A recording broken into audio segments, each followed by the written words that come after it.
আর ৫টা ঘাটের মতো এই ঘাটে এসেও গল্প বলে যায় নদীর জল, কিন্তু রীতিমতো শহুরে জলবাতাসের মাঝে সেই গল্পকে এক অন্য জগৎ করে তোলে, শোনায় একেবারে অন্যরকম কোনো কাহিনী। দিনের বেলা এখানে এলেও আপনার গা ছমছম করে উঠবে। ভূতঘাট, কলকাতার গার্ডেন ব্রিজের কাছে এই অঞ্চল।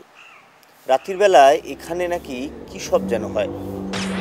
ট্রেনগুলো কোনো মানুষ ছাড়াই চলতে শুরু করে, শব্দ শোনা যায়। সিঁড়ি দিয়ে কালো আলখাল্লা পরা কেউ যেন উঠে আসে, আর তারপর শুরু হয় নুপুরের শব্দ।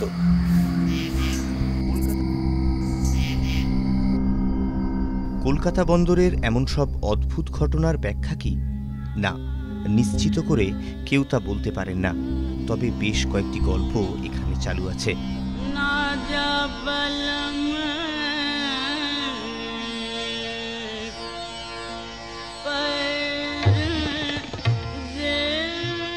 অযোধ্যার নবাব ওয়াজেদ আলী শাহ কলকাতায় আসার পর এই চত্বরেই ৩টি বড় বাড়িতে তাকে থাকতে দিয়েছিলেন ইংরেজরা, আর সে সময় ঘটতে থাকে একের পর এক দুর্ঘটনা।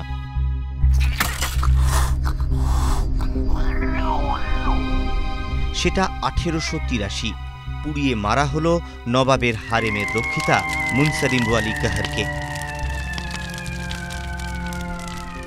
না, এখানেই শেষ নয়। বাদশাহের পায়রা ওড়ানোর কাজ করতেন মীর আমিন আলী। এই জায়গাতেই খুন করা হয় সেই ওস্তাদ কবুতরবাজকে।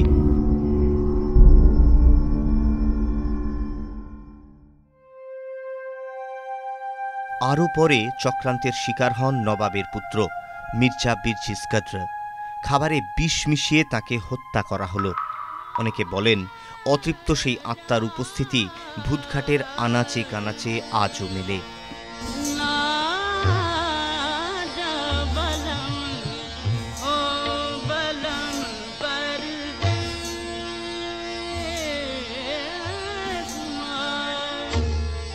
বন্দরের আছড়ে পড়া স্রোত আজও সেই কান্নার শব্দ শোনায়।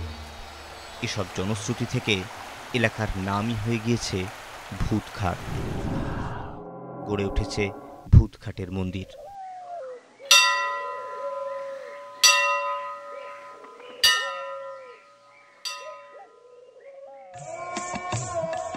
নবাবী রাজনীতি, গভীর চক্রান্তের গন্ধ এ চত্বরের আধুনিক জলে বাতাসে কি এখনো মিশে রয়েছে?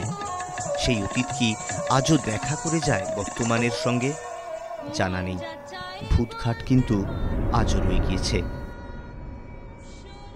ভূত প্রেত বা অশরীরী আত্মা আছে কিনা এই বিতর্কটা এখানে বড় কথা নয়।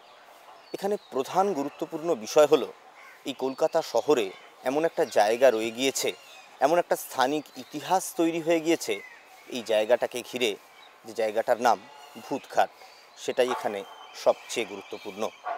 সন্দীপ রায় ও আশিস রায়ের সঙ্গে সুস্নাত চৌধুরী, নিউজ টাইম।